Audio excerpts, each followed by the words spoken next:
None of this was ever really yours, sweetheart. You just paid a few bills, while we made the real decisions. Sign the release today. That part's true. I did pay for the porch. Then let the ICU chart from March 14th answer for me. Careful what you sign next.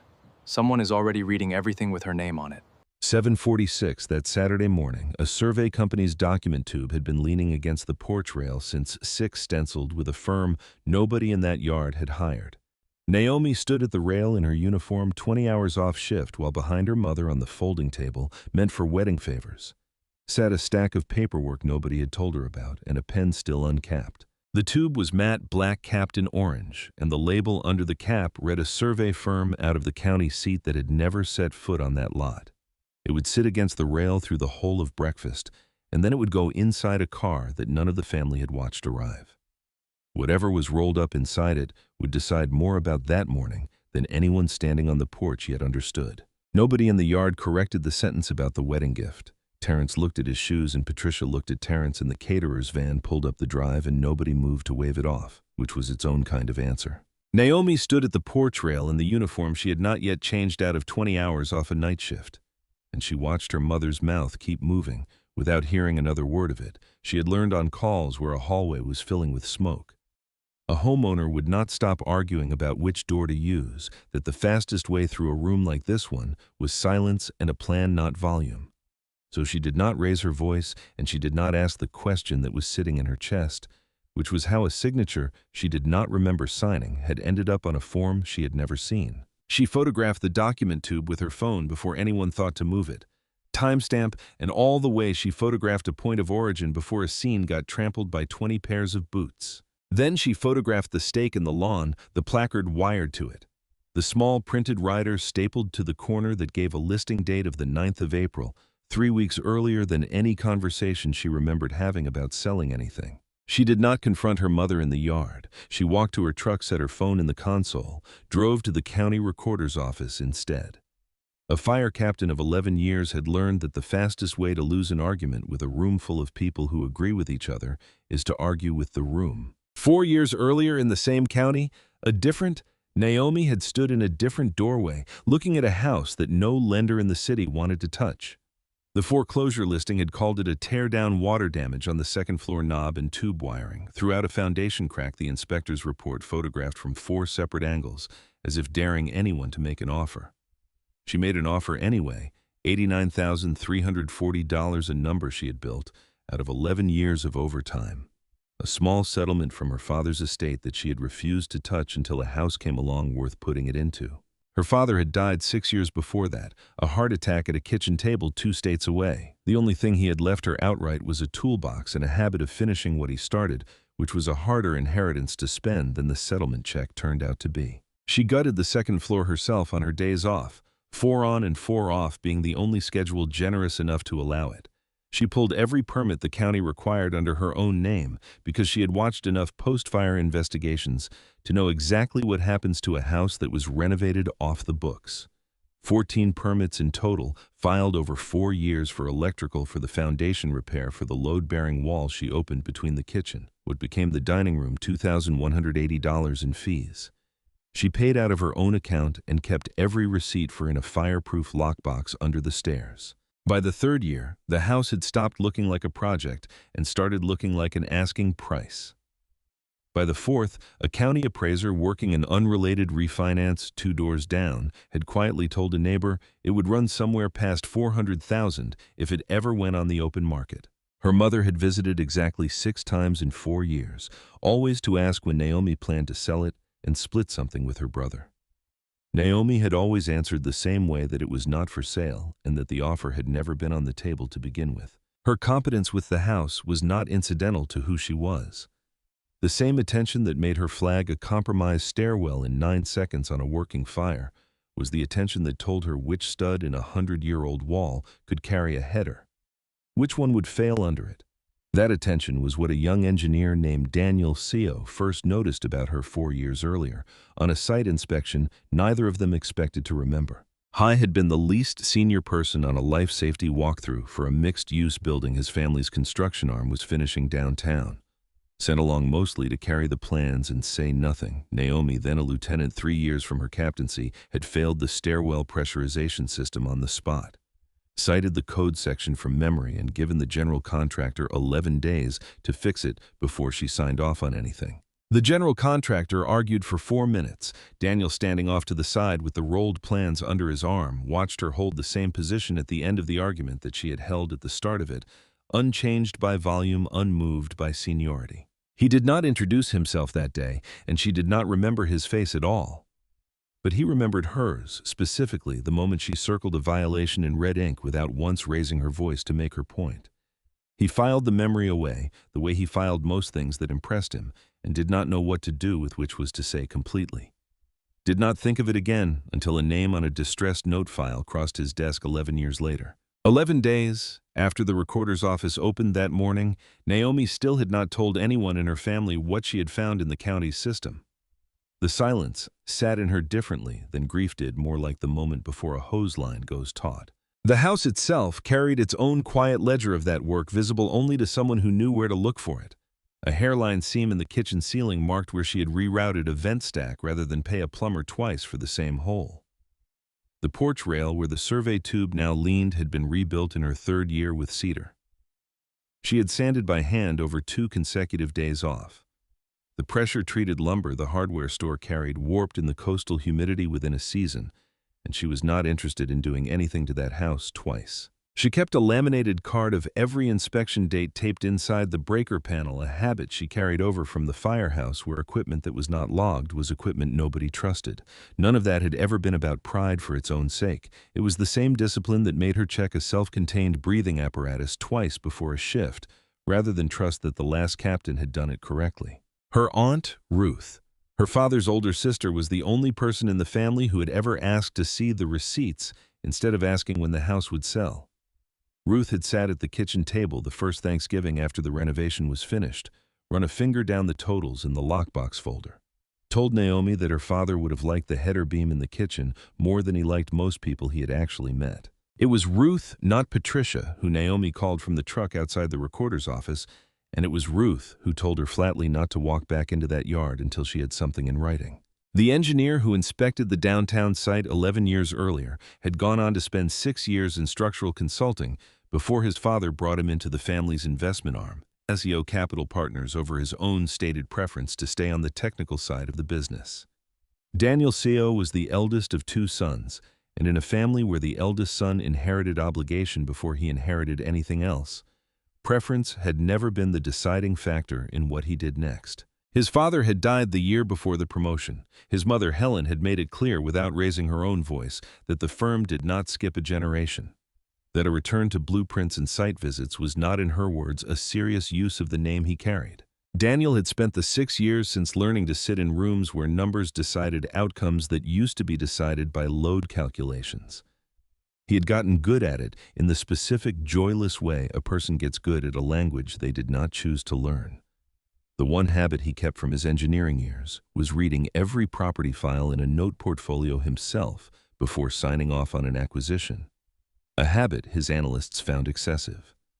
His mother found more than once a waste of an heir's time. That habit was what put Naomi Calloway's renovation permits on his desk 3 weeks before the wedding brunch. Filed under a distressed home equity note his firm was preparing to buy as part of a larger regional portfolio out of a bank exiting the consumer lending business. The file listed the borrower of record as Patricia Calloway, the collateral address as a renovated single-family home appraised at $412,650, a payoff balance on a home equity line of $184,500 that had funded, according to the loan officer's notes, a family wedding. Attached behind the appraisal out of order was a stack of county permit records in a different name entirely.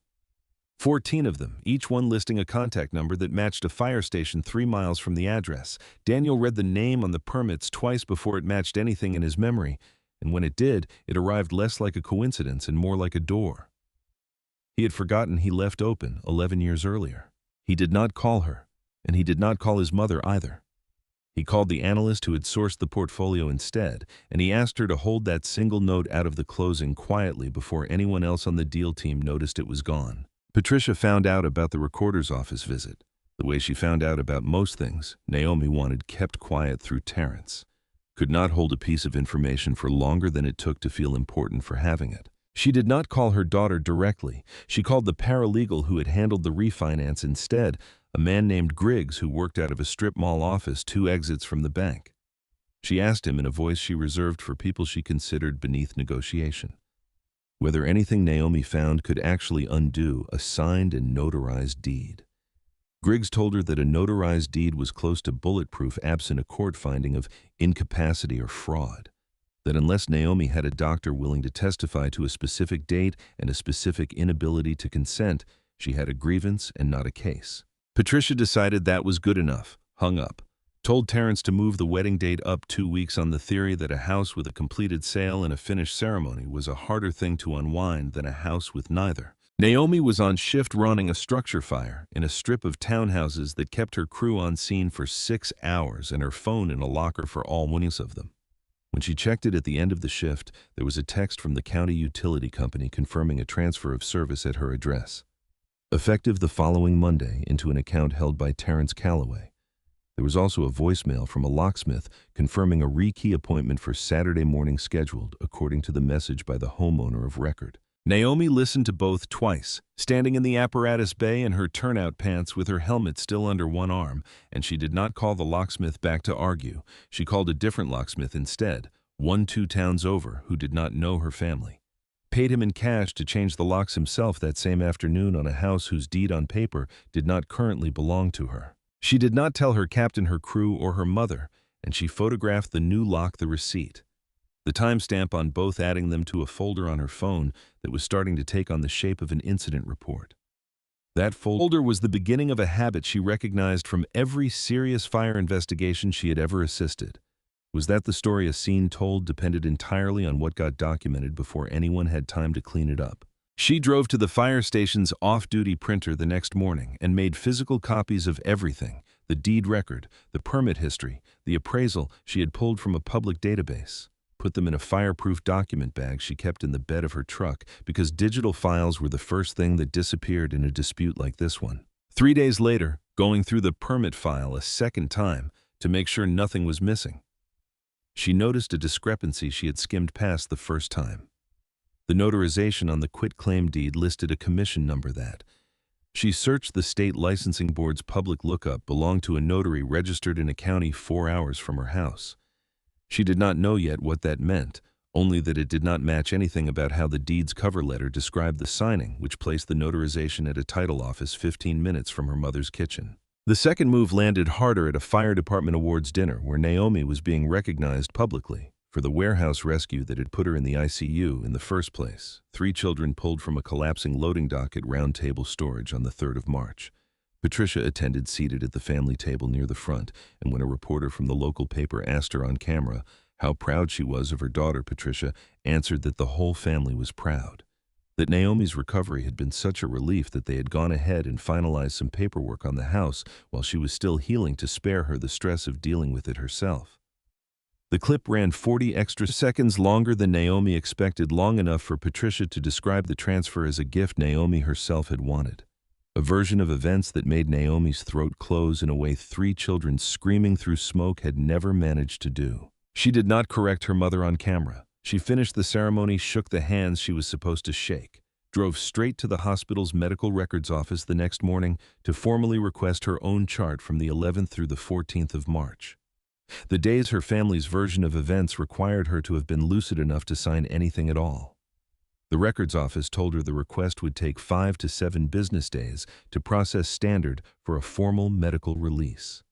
She signed the form and left, aware for the first time that the case she was building would not move at the speed her anger wanted it to move. That same week, in a different part of the city, Daniel sat across from the analyst he had asked to hold Naomi's note out of the closing, going through the loan file line by line, found something Patricia had never expected anyone outside the family to see. The payoff instructions on the home equity line listed a disbursement of $41,000 to a document preparation service 2 days before the loan officially closed, a service fee that made no structural sense for a straightforward refinance. existed as far as either of them could tell for no other purpose than paperwork. Daniel had spent enough years around closing documents to know what an unusually itemized document fee usually meant. He asked the analyst quietly to pull whatever records the service had on file for that transaction. The same way a structural engineer pulls the original drawings before deciding whether a crack in a wall is cosmetic or load-bearing. The document preparation service turned out to be a two-person operation run out of a converted garage. Its owner, when Daniel's analyst called under the pretense of a standard vendor audit, could not immediately produce a signed engagement letter for the Callaway file, only an invoice and a notarization stamp copied from a template. That was not by itself proof of anything criminal. It was at most sloppy paperwork of the kind that shows up in a meaningful percentage of rushed refinances. Daniel knew better than to build a conclusion on a single loose thread pulled from a stranger's file. What kept him looking was smaller. More specific, the notary's registered address on the state licensing board matched a name that also appeared that same week on a public conference roster for a 2-day continuing education seminar for the state's Notary Association. Held 214 miles from the title office where the Callaway deed claimed she had notarized a signature in person. He did not mention any of it to Naomi. He told himself the reason was professional caution that a half-confirmed theory delivered to a grieving family member did more harm than good. Underneath the professional reasoning was something closer to the memory of a lieutenant circling a code violation in red ink without raising her voice. A reluctance to be one more person walking into her life uninvited with an opinion about how to run it. Instead, he arranged through a property condition clause standard. To any note, his firm considered acquiring a formal structural inspection of the collateral address. A routine step that gave him a legitimate reason to walk through the house himself before deciding anything further. He scheduled it for the Saturday of the wedding brunch, not realizing until the morning of that the date had also been chosen independently as the day the family intended to finalize the transfer publicly in front of caterers. A survey company hired to stake a placard in the yard 3 weeks ahead of any listing agreement Naomi had ever seen or signed. Back at the fire station, the second blow from the awards dinner had done more damage than Patricia understood, not to Naomi's case, but to her crew's confidence in what they thought they knew about her family. Her lieutenant, a woman named Ortiz, who had worked 11 years alongside her, pulled her aside after a shift and asked carefully whether everything at home was as fine as the news clip had made it sound. Naomi, for the first time since the fire, said out loud to another person that it was not. She did not give Ortiz details. She gave her exactly one sentence that her mother had signed something while she was unconscious that she had never agreed to. Ortiz, who had buried a husband and knew precisely how quickly a family could rearrange a story around a body that could not yet argue back, told her which attorney in the city handled elder. Incapacity fraud on contingency. Naomi's overtime pay was not billed for hourly retainers. That attorney, a sharp, unhurried woman named Reyes, took the case on the strength of the hospital records request alone. Told Naomi something that reframed the entire fight in a single sentence, that a signature obtained from someone documented as sedated. Intubated was not merely disputable, it was if the timeline held up void from the moment of signing, regardless of what any notary stamp claimed to certify. Reyes filed a formal notice of dispute with the county recorder the following morning, which did not undo the deed, did place a public flag on the title that would follow the property into any sale, any further transfer of insurance or utilities, and most usefully to Naomi Force, whoever currently held the note, to respond to a legal inquiry rather than ignore one. That inquiry landed on Daniel's desk 2 days later, forwarded by the same analyst he had asked to hold the note aside.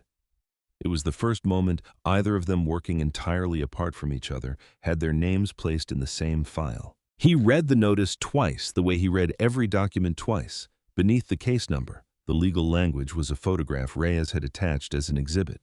A picture of a fireproof lockbox opened on a kitchen table, 14 years of permit stubs fanned out beside a woman's hand that had a burn scar across 2 knuckles. He recognized without needing to be told why it was there. He confirmed with the deal team that afternoon that the Callaway note had been formally carved out of the larger portfolio sale at his request.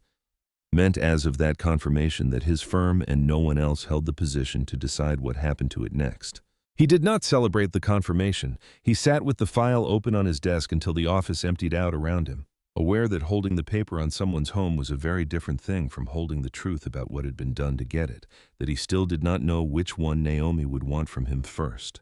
Reyes had warned her before filing anything that a dispute notice would very likely accelerate the family's timeline rather than slow it, since people who know a window is closing tend to move faster, not more carefully.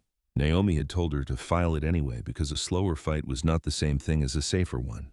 The warning proved accurate within the week. Patricia moved the wedding date up a second time from 3 weeks out to 9 days and told the caterer, the officiant, the survey company, in the same afternoon, that the ceremony would now take place in the backyard of the house itself, framed as a sentimental homecoming for a groom who had grown up 2 streets over.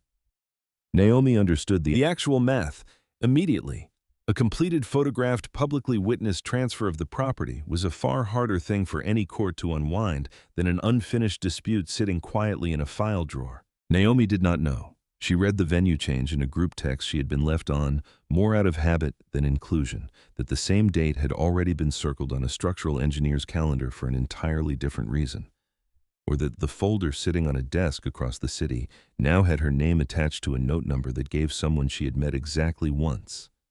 11 years earlier, standing authority over the very ground the wedding tent was about to be staked into. 9 days, she told Ruth on the phone that night, standing in the fire station's kitchen at 2 in the morning. Between calls was not enough time to build a case, but might be exactly enough time to lose one. Ruth told her the only thing that had ever steadied her in a fire, which was to stop counting the whole building and start counting the one room she was standing in. Ruth also reminded her before hanging up that a fireproof lockbox existed for exactly this kind of week. Naomi's father had bought the first one the same year he bought his first toolbox, on the theory that a man who built things needed a place to keep proof he had built them. Daniel did not call Naomi in the 9 days before the wedding. He told himself each time he opened the file and closed it again that the decision was about not contaminating a legal dispute with a personal one, though the truth was simpler and harder to admit, was that he had no idea what he would say to a woman he had watched exactly once. 11 years ago, from the far side of a construction site she did not know he was standing on. What he did instead was slower and in its own way more useful. He instructed the analyst to formally exercise the note's inspection clause. The structural assessment for the Saturday of the wedding, a date that gave him lawful access to the property regardless of who currently believed they owned it, since the clause attached to the loan itself. Not to any particular name on the deed. He also asked the firm's outside counsel quietly and without explanation to anyone above him whether a note holder in his position had standing to request an expedited title search independent of the county recorder's public flag. Was told that he did, provided the request came through proper channels and not through anything that looked like personal interference in an active dispute. He filed the request through proper channels. It was the kind of restraint that had never come naturally to him in the years before the promotion, when he would have simply walked the property himself, off the books, structural engineer's instinct overriding investors' patience. The fact that he did not do that now was less about the years of financial training, more about a specific respect for a woman who, as far as the file showed him, had spent 4 years building something with her own hands, and had not once asked anyone to hand her anything. The title search came back 3 days before the wedding. It confirmed what Reyes's dispute notice had already flagged, with one addition neither Naomi nor her attorney had access to. The notary's own professional insurance carrier had 18 months earlier flagged her for a pattern of remote notarizations performed without the signer physically present, a violation the carrier had resolved with a fine. A continuing education requirement rather than a revoked commission, meaning the notary was still licensed, still working, and according to the conference roster, still 214 miles away on the day in question. Daniel had his analyst reach the notary directly by phone, identifying the firm, honestly, as a note holder conducting standard diligence, rather than as anything connected to Naomi or her attorney. Asked only whether she recalled notarizing a quitclaim deed for a Patricia Calloway on the 14th of March. The notary, after a long pause that told the analyst most of what she needed to know before the woman said a single word, confirmed that she had signed the deed digitally remotely based on a video call she believed at the time was with the actual signer, that she had never met Naomi Calloway in person in her life. She agreed reluctantly to have that statement recorded for the file, and unprompted mentioned that the man who had set up the video call for her had identified himself as working for a document preparation service. the same two-person garage operation whose owner had already failed to produce a proper engagement letter. None of this reached Naomi yet. 4 days before the wedding, in the middle of a 24-hour shift, she pulled a second-alarm apartment fire where an elderly resident refused to leave without a fireproof box containing. The woman kept insisting through her coughing the only copy of her late husband's discharge papers.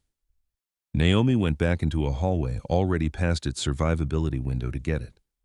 She understood in a way she did not have to explain to anyone on her crew exactly what that box meant to the woman holding it. She carried the box out herself, handed it over on the sidewalk, still warm from the heat behind her, sat on the curb afterward longer than the debrief strictly required.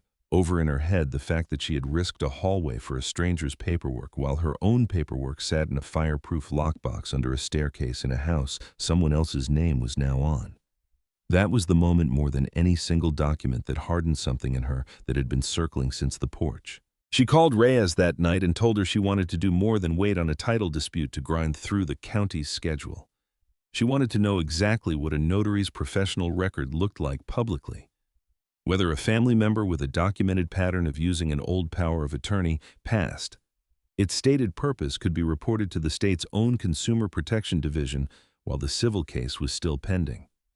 Reyes told her that was in fact the strongest lever available to her because a state licensing complaint moved on its own timeline. Independent of any court date the family's attorney could try to delay.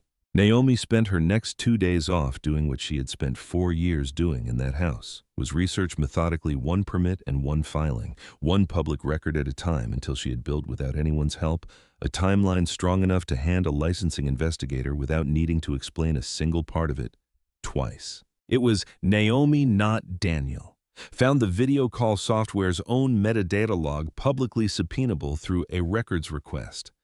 Reyes helped her draft showing that the call the notary remembered had lasted 4 minutes, 11 seconds originating from an IP address registered to the Document Preparation Services garage office at a time when hospital visitor logs placed every member of the Calloway family somewhere else entirely.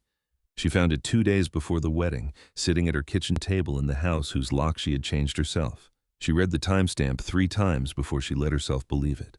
11 years of scene investigation had taught her that the difference between a theory and a case was whether the paper could stand up on its own without her voice underneath it. The house's structural inspection, meanwhile, was still on the calendar for Saturday morning. Neither Naomi nor Patricia yet knew that the engineer scheduled to walk through it had already read every page of the file that would decide within days whose name belonged on the deed. Helen Co. called her son the night before the inspection, as she did most Fridays, to ask when he intended to bring a wife home, rather than another quarter's earnings report. Daniel, standing in his kitchen with the Calloway file still open on the counter, gave her the same answer he had given for 3 years running, that the firm came first. Helen had not raised her voice either in the specific way her family did not raise voices, preferring instead a silence that carried further than shouting ever could. She told him in Korean that his younger brother had at least given her a wedding to plan and that she had stopped waiting for Daniel to give her anything at all. He didn't answer her in Korean, which was its own small rebellion he had been committing since business school, a refusal that cost him nothing and changed nothing, and that he kept doing anyway. His mother's disappointment was not new. It was the same weight he had carried since the funeral. The family's lawyers had laid out line by line exactly what it meant to be the eldest son of a man who had built a company out of nothing, expected the next generation to guard it rather than reinvent it, a birthright that had never once in 11 years felt like it belonged to him and not the other way around. He hung up the phone, still holding the photograph from Reyes's legal filing, the lockbox on the kitchen table, the burn scar across 2 knuckles. Thought not for the first time that week that the woman in that photograph had built something with 14 permits and her own 2 hands that no one in his family had ever had to build from nothing. Someone else had already built it for them. Saturday morning, So arrived at the house 40 minutes before the caterers in work boots and a clipboard exactly as the inspection clause required. Found Naomi on the porch, already sleeves rolled, photographing a document tube she clearly had not been told about either. He did not introduce himself with his family's name. He told her he was the structural engineer scheduled for the morning's inspection, which was true.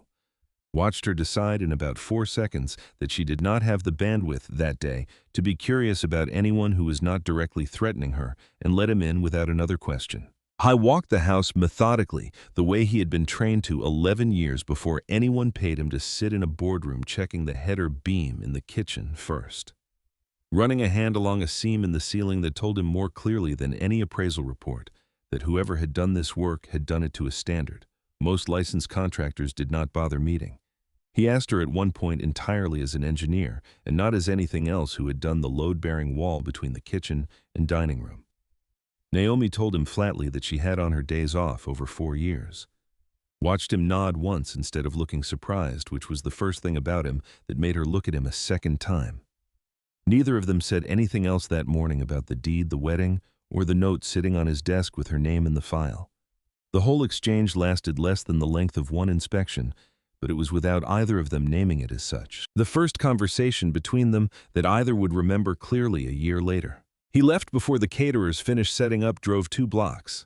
Sat in his car, making a single phone call to his firm's counsel, formally instructing that the note's protections be exercised the moment the wedding attempted to close any transfer of title. Closed quietly and without a single word to Naomi the question of whether he intended to use the position he held to protect her or to simply watch from a legal distance. That same afternoon, Reyes called Naomi with the last piece the licensing complaint needed.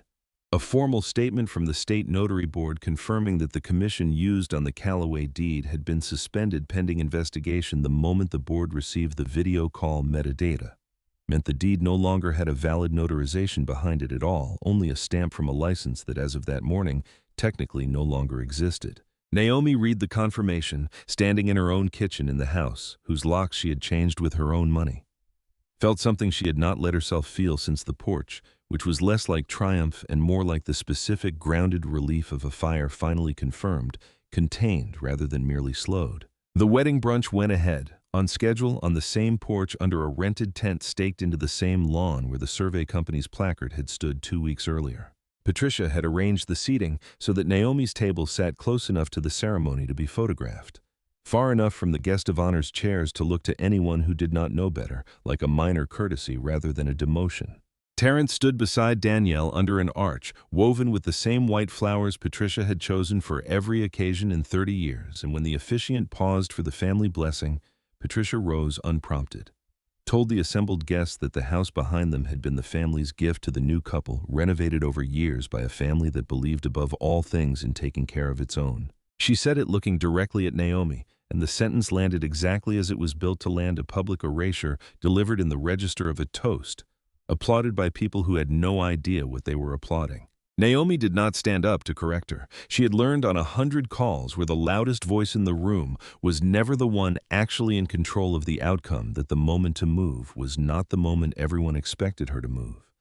She sat with her hands folded on the white tablecloth and waited the way she had waited outside a collapsing loading dock for the exact half-second the structure would hold. Reyes arrived 11 minutes later on foot with a folder under one arm, a process server 2 steps behind her. Both of them having timed the walk from the curb specifically to arrive during the toasts rather than before them.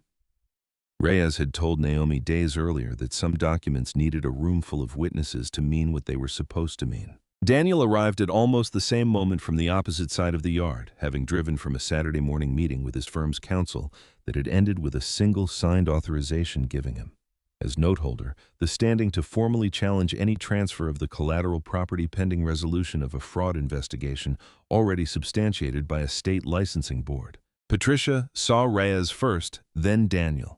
The practiced calm she had worn through 30 years of family gatherings held for exactly as long as it took her to recognize the folder in Reyes's hand. It was the same shade of manila as the one Reyes had used to file the original title dispute. Reyes told the table evenly that there was a problem with the deed. She did not raise her voice to say it. Having learned the same lesson everyone useful in this story had already learned, that volume was for people without paper. She set 3 documents on the head table in sequence, each one turned to face Patricia rather than the guests.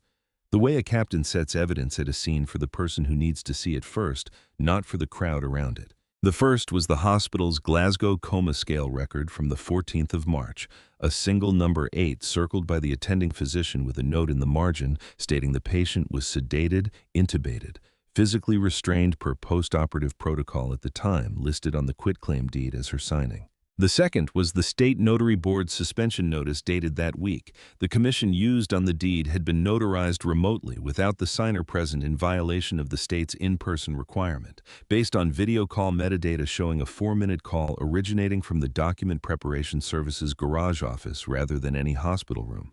The third was a single sheet transcribing a voicemail Reyes's investigator had recovered from the document preparer's own voicemail system, left by Patricia 11 days after the fire, saying in her own recorded voice to get Naomi's name on the paperwork quickly.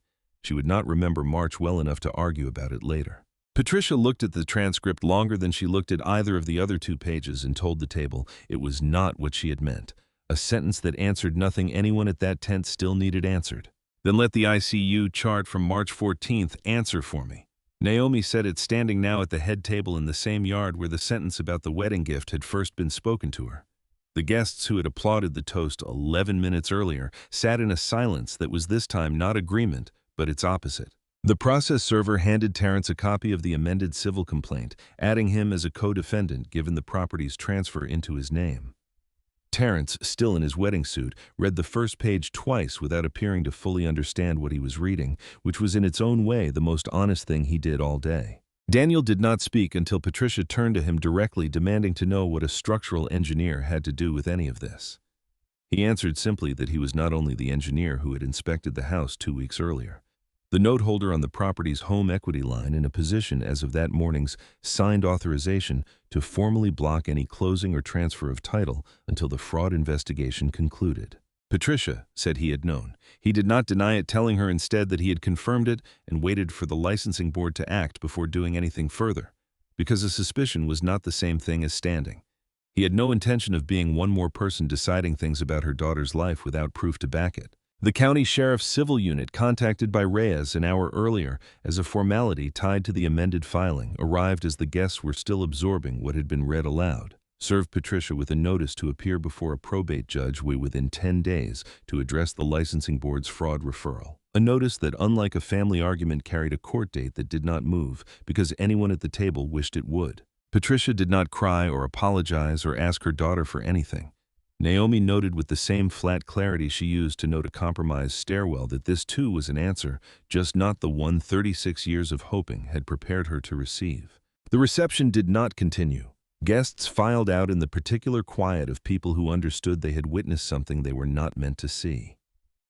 Naomi stood on her own porch in her own yard for the first time in weeks without needing to ask anyone's permission for either word. The immediate legal consequence arrived faster than Reyes had predicted. Within 72 hours, the probate court issued an emergency order voiding the quitclaim deed for lack of valid notarization and want of capacity, restoring title to Naomi outright, referring both the notary and the document preparation service to the State Attorney General's Consumer Fraud Division for further action.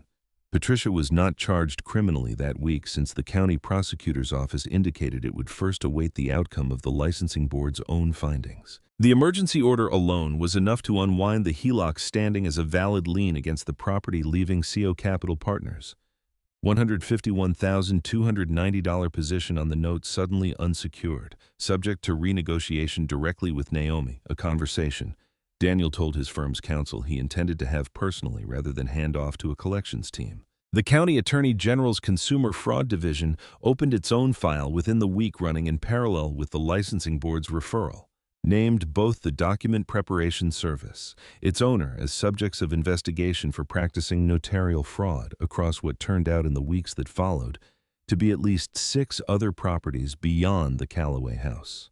A pattern the investigator credited almost entirely to the specificity of the metadata request Naomi had drafted herself.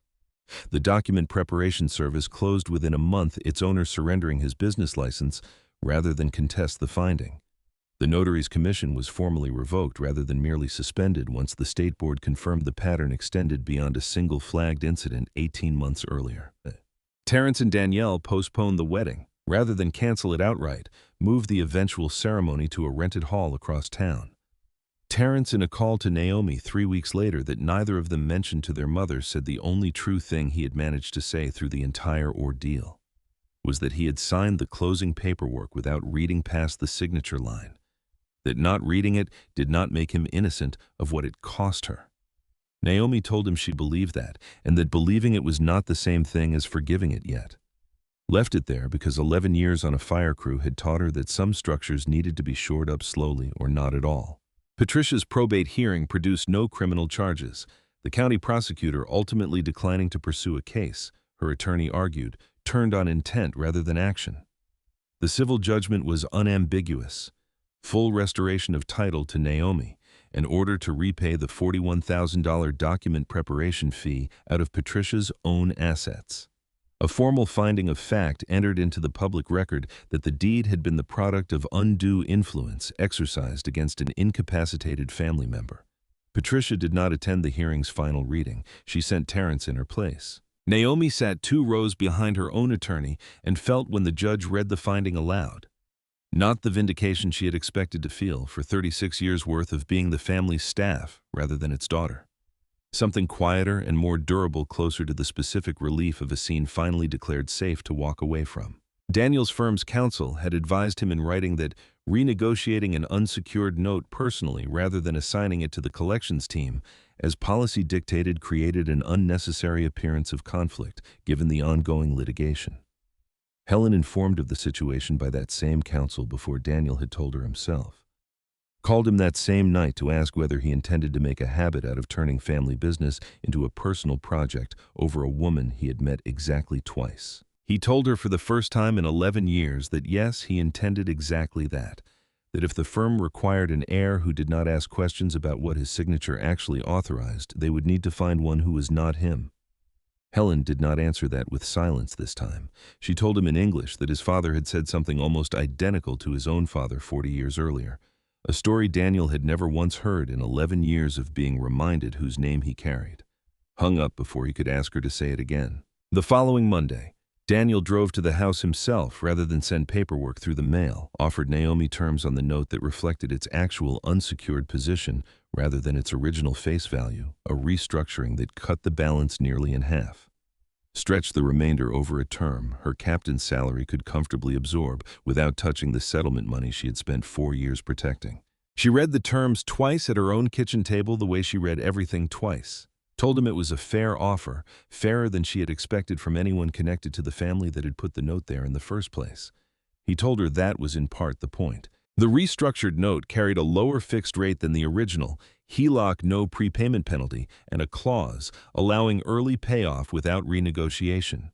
The terms were ones his own outside counsel had flagged as unusually generous for an unsecured position. A flag Daniel initialed past without comment.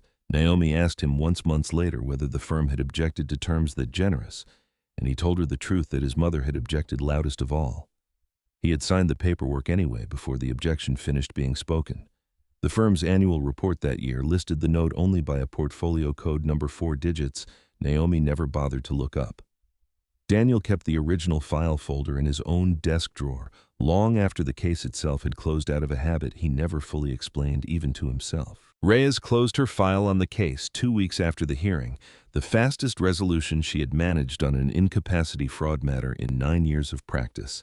Told Naomi, handing over the last of the paperwork, that most clients did not walk into her office with a fireproof lockbox of receipts already organized by year. That the case had been in the driest professional sense available to her, a pleasure to try. Naomi kept the lockbox exactly where it had always lived under the stairs, added one new folder to it before the year was out, a copy of the emergency order restoring her name to the deed filed behind the 14 permits rather than in front of them. The permits in her accounting of what the house had cost her still mattered more. 6 months later, the county recorder's office issued Naomi a clean title, free of any lien beyond the restructured note she was now paying down on terms she had negotiated herself, a document she framed not out of sentiment exactly, because a captain who spent a career reading reports understood the value of keeping the final one where she could see it. She used part of the settlement money she had once refused to touch, plus 2 years of saved overtime, to register a small non-profit she named after her father, offering renovation labor, material grants to retired firefighters rebuilding homes, damaged by the same kind of neglect the county inspector's report had once used to justify calling her own house a teardown. The first grant went to a retired battalion chief 3 counties over, a foundation the man had been patching with concrete mix from a hardware store for 6 years because no contractor would return his calls about a job that small. Naomi pulled the permits for that one herself under the nonprofit's name this time instead of her own.